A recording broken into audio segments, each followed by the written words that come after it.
Have you ever been watching a YouTube movie and wanted to have the captions shown in your own language?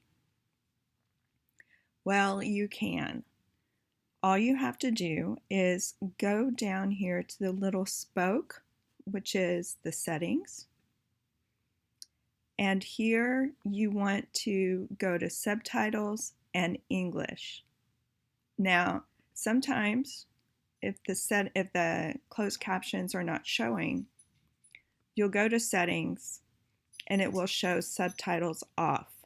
So you might need to click this first and then click on English.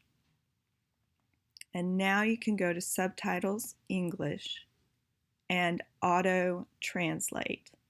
So when you click Auto Translate, now you can find whatever language you want it translated to.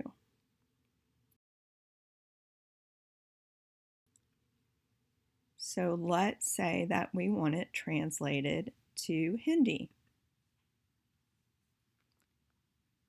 And there is the Hindi translation. So now let's go back to Settings, Subtitles, Auto Translate, and we can change it to Filipino.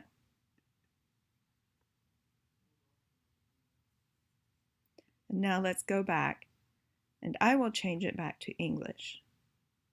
But now you know how to change it to whatever language you need.